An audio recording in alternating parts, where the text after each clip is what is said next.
my paper is called "It Can't All Be About Race," and it looks into race in postmodern literature.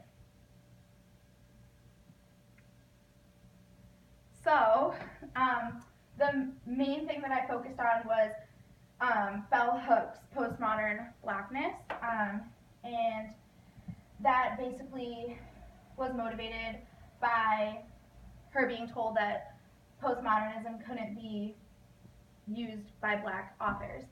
And so she argued that the problem with postmodernism is that it represents blackness as one-dimensional, and that sustains white supremacy. So she basically calls authors of postmodernism to stop viewing blackness as a weakness. And I thought that was really interesting because it's something that we've never really looked into. So I went and I looked at James Baldwin and Toni Morrison and really asked myself who took the challenge that Bell Hooks put out there. So my thesis was based on Sunny Blues by James Baldwin and Recitative by Toni Morrison. And I looked at how race in both stories affected the lives of the black characters.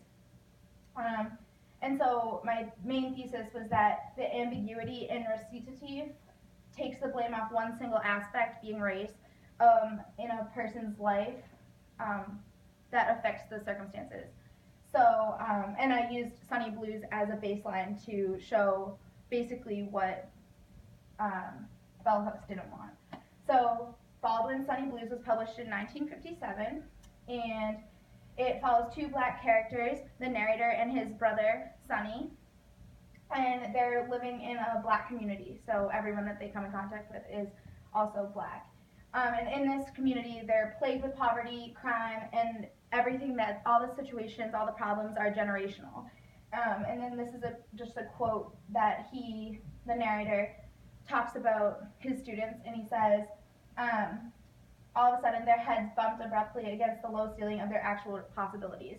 And so basically just that the circumstances and the horrible outcomes of these lives were like unavoidable. They were just going to happen no matter what. And he basically blamed all that on the race, on being black. So again, Bell Hooks would argue that that furthers white supremacy. And then on the other hand, we have Morrison's Recitative, which was published in 1983, and it follows two girls living in St. Bonaventure's. And we know that they're both different races, but we don't know which race each of the girls is. And so the main character says, Twyla says, "It was one thing to be taken out of your own bed early in the morning. It was something else to be stuck in a strange place with a girl with a whole other race." So there's obviously this fear of being put in a place with someone who is a different race. So we know that race is important, but the ambiguity leads us to a different outcome. So this is the close reading that I chose to look into with the class. We were 8 years old and we both got F's all the time. Me because I couldn't remember what I read or what the teacher said, and Roberta because she couldn't read at all and didn't even listen to the teacher. She wasn't good at anything except Japs. So there's obviously this idea of equality that they both get F's, but for different reasons, and those are circumstantial. One, because she was uneducated, and the other because she just kind of chose not to do well. But we do know that the reason that these girls had a different effect was not racially motivated, because we don't know which race each of the girls is. So in turn, there's no white supremacy because we don't know which of the girls is white and which of the girls is black.